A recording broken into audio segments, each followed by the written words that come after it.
मराठा आंदोलक मनोज जरांगे पाटलांनी आझाद मैदानातलं आर-पारची लढाई असलेलं 5 दिवसांचं आंदोलन हे अखेर सरकारच्या मागण्या मान्य करण्याच्या प्रस्तावानंतर मागे घेतलं।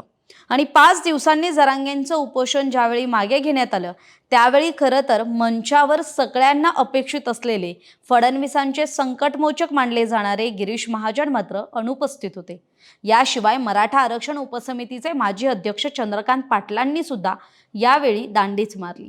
काल जरांगेंच्या मंचावर मंत्रिमंडळ उपसमितीचे अध्यक्ष राधाकृष्ण विखे पाटील, जयकुमार गोरे, माणिकराव कोकाटे, शिवेंद्रराजे भोसले, उदय सामंत, प्रताप सरनाईक यांच्यासह काही सचिव मंडळी उपस्थित होती। झालं असं की मनोज जरांगेंच्या 5 दिवसांच्या उपोषणानंतर राज्य सरकारने त्यांच्या 8 पैकी 6 मागण्या तात्काळ मान्य केल्या। त्यासाठी काही मागण्यांसाठी जो वेळ लागणार होता तोही सांगितला, पण उर्वरित 2 मागण्यांसाठी मात्र 2 महिन्यांचा वेळ मागून घेतला। त्यानंतर जरांगे पाटलांनी उपोषण सोडलं आणि जरांगेंचं उपोषण सोडतेवेळी फडणवीसांचे मंत्री, संकटमोचक मानले जाणारे गिरीश महाजन आणि विश्वासातले मंत्री चंद्रकांत पाटील मात्र यावेळी मंचावर अनुपस्थित दिसले। त्यामुळे फडणवीसांनी जाणीवपूर्वक महाजन आणि पाटलांना बाजूला ठेवल्याची चर्चा झाली, कारण हे दोनही मंत्री मराठा आरक्षण उपसमितीच्या बैठकीला मात्र उपस्थित होते, पण ते जरांगेंच्या मंचावर दिसले नाहीत। त्यामुळे या दोघांना दूर ठेवण्यामागे फडणवीसांचं किंवा भाजपाचं नवं समीकरण असल्याचं राजकीय विश्लेषकांचं मत आहे।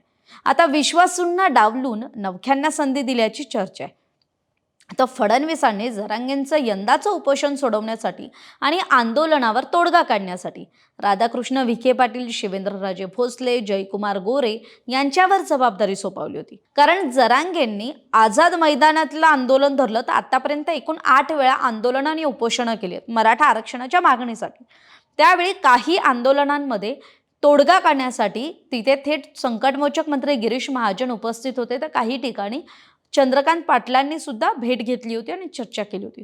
पण या दोघांनी यापूर्वी या आंदोलनाच्या आधी मात्र मराठा आरक्षणासंदर्भात काही वादग्रस्त विधानं केली होती। फडणवीसांनी एकाच निर्णयात 2 डाव साधले म्हणजे काय? पहिलं म्हणजे त्यांनी जाणीवपूर्वक आपल्या विश्वासू नेत्यांना बाजूला ठेवून स्वतःची प्रतिमा अधिक चांगली ठेवण्याचा प्रयत्न केला आणि अप्रत्यक्षरित्या मराठा आंदोलकांचा विश्वास संपादन करण्याचा सुद्धा प्रयत्न केला।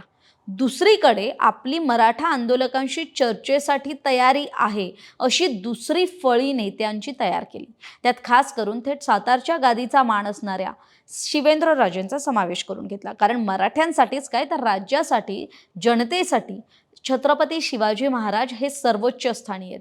त्यामुळे त्यांच्या वंशजांकडून आलेला शब्द अंतिम मानणाऱ्या मराठा समाजाच्या थेट भावनांचाच विचार इथं सरकारनं केला।